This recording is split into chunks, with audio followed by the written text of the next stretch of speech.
Bonjour, shalom, je suis serviteur de Dieu Alan Rich depuis Jérusalem. Aujourd'hui, je vais vous parler de la différence entre les pasteurs de l'Église moderne et le pasteur selon la Nouvelle Alliance. Cette vidéo fait partie de deux enseignements complémentaires. Un, celle-ci sur le pasteur, et l'autre qui va parler ou qui a parlé, selon le moment où vous regardez cette vidéo, du système de l'Église, le système ecclésiastique moderne par rapport au système selon Dieu dans la Bible.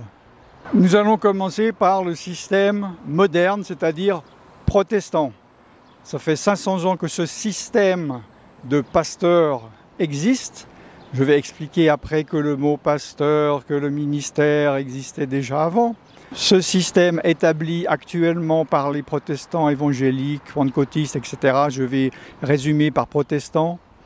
Donc cela fait 500 ans que cela existe. Qu'est-ce que c'est?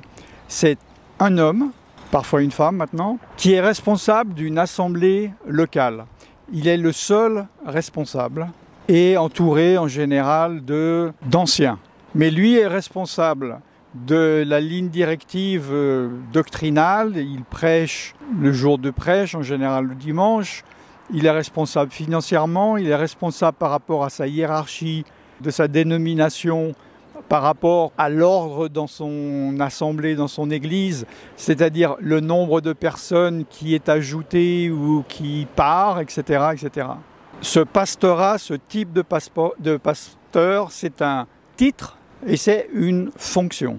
Je fais une différence entre le titre et le mot. Le mot existe déjà dans l'Ancien Testament, le Nouveau Testament, nous allons en parler. Mais là, le titre actuel avec la fonction actuelle, comme je le dis, c'est complètement nouveau et c'est complètement anti-biblique, puisque nous allons voir, ou nous avons vu dans l'autre vidéo, le système que Dieu a établi pour l'ordre qu'il y a et l'autorité, la hiérarchie dans l'assemblée locale.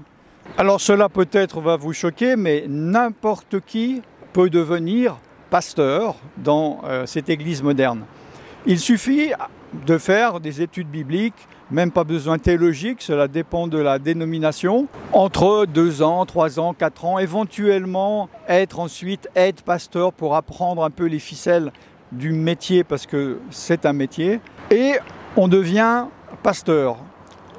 Comme exemple, en 1983, je servais Dieu, j'avais changé de ville, je suis arrivé dans un endroit et j'ai été dans une assemblée où le pasteur était là depuis 40 ans, puis son fils qui avait, je sais pas, 18, 20 ans, tout le monde lui demandait « Est-ce que tu vas reprendre l'assemblée, etc. » Puis moi je lui ai demandé, je lui ai dit « Qu'est-ce que tu vas faire ?» Il me dit « Ouais, j'hésite, je vais peut-être faire soit une école de commerce ou devenir pasteur, je sais pas. » Voilà. Donc genre vitrier ou bien pasteur. Parce que c'est une fonction. Cela n'a rien à voir avec un appel de Dieu que nous allons voir tout à l'heure. Il n'y a pas besoin d'être spirituel, on le peut, c'est mieux. C'est une position et c'est un titre reconnu. C'est ça qu'il faut que vous compreniez. 99-99% des églises font partie d'une dénomination et lui, il doit suivre la ligne directive doctrinale de sa dénomination. J'en parlerai ou j'en ai parlé dans la vidéo qui parle du système d'église. Et d'ailleurs, j'en profite, si cela vous intéresse, que je fasse une vidéo sur l'alliance évangélique, le réseau évangélique mondial, comment tout cela fonctionne, faites-le moi savoir. Concernant la Bible, alors comme je l'ai dit, il faut bien faire la différence entre le mot et le titre et la fonction. Le mot existe puisque pasteur vient du mot berger, celui qui guide un troupeau de quoi que ce soit, de brebis, etc. Et dans l'Ancien Testament, Dieu dit aussi, reproche, vous pasteurs, vous avez mal conduit mon peuple, etc. Ce sont des personnes, donc des leaders, c'est un terme générique pour la première alliance. Dans le Nouveau Testament, nous voyons par exemple dans Éphésiens 4:11, il y a un système différent évidemment, puisque l'Église avant cela n'existait pas, l'Assemblée de Dieu n'existait pas. Il y a 5 ministères. J'en ai largement parlé, Et dans ces 5 ministères, il y a le mot pasteur. Donc, pasteur dans la Nouvelle Alliance, c'est un ministère. Et il est clairement dit que ces ministères, c'est Dieu qui établit des personnes. Donc, ce n'est plus qu'une fonction, ce n'est pas ou plus qu'un titre ou qu'un mot, c'est un ministère.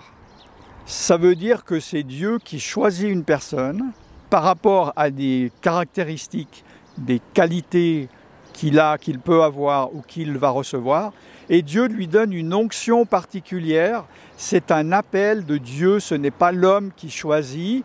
Malheureusement, ça se fait de nouveau, à 15 ans, à 20 ans. Alors, qu'est-ce que je vais faire je vais faire pasteur, je vais faire prophète, je vais faire apôtre. Allez, je vais dans une école de ceci ou de cela. Non. Spirituellement et selon Dieu, c'est un appel. Maintenant, le ministère de pasteur dans la Nouvelle Alliance n'a rien à voir avec le système que je viens d'expliquer dans l'Église moderne établie par Calvin il y a 500 ans.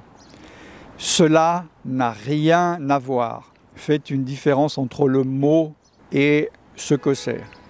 Alors quel est ce ministère? Quelle est la fonction? Qu'est-ce que c'est qu'un pasteur? C'est très intéressant parce qu'il n'y a pas d'explication directe dans la Bible, mais lorsque on approfondit, on fait des recherches, eh bien, nous voyons qu'est-ce que c'est. Parce qu'il est dit dans Corinthiens, j'en parle dans l'autre vidéo où je parle du système ecclésiastique, que l'ordre ecclésiastique, il y a l'apôtre, le prophète, l'enseignant, les évêques, les anciens et les membres qui appliquent des dons divers.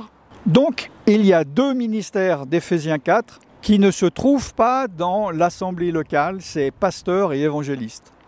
C'est pas un hasard. Alors, pourquoi l'évangéliste ne fait pas partie?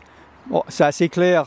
C'est rare qu'on doive évangéliser des chrétiens, quoique maintenant on soit obligé malheureusement. Donc il n'a rien à faire dans une assemblée locale lors d'une réunion publique ou privée, d'adoration ou d'enseignement, etc.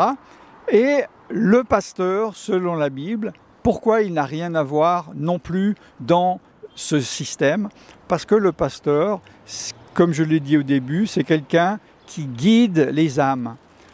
Il n'a pas besoin d'être là lorsque tout le monde est réuni en public et d'organiser ou de faire quelque chose.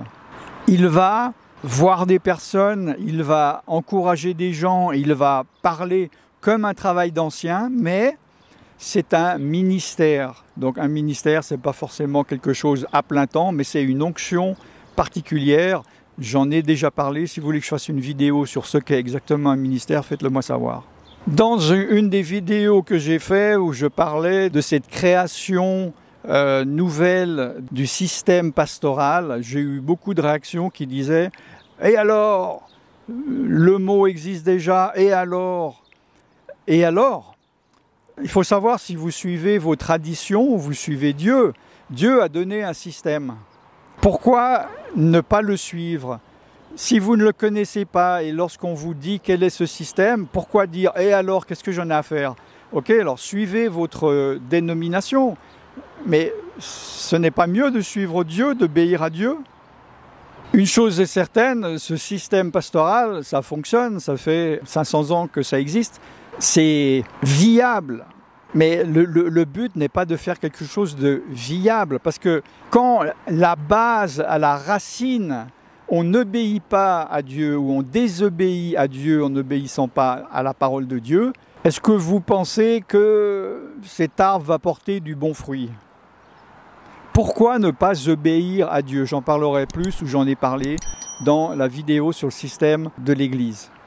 Ne manquez donc pas les autres vidéos complémentaires par rapport au système ecclésiastique, les différentes vidéos aussi sur la playlist Alan Rich Église, où je parle de toutes les églises, l'église de Babylone, la vraie église, la fausse église, l'église locale, l'église spirituelle, etc., etc. Je suis serviteur de Dieu, Alan Rich de Jérusalem, et je vous bénis dans le nom tout-puissant de Yeshua Jésus. Shalom.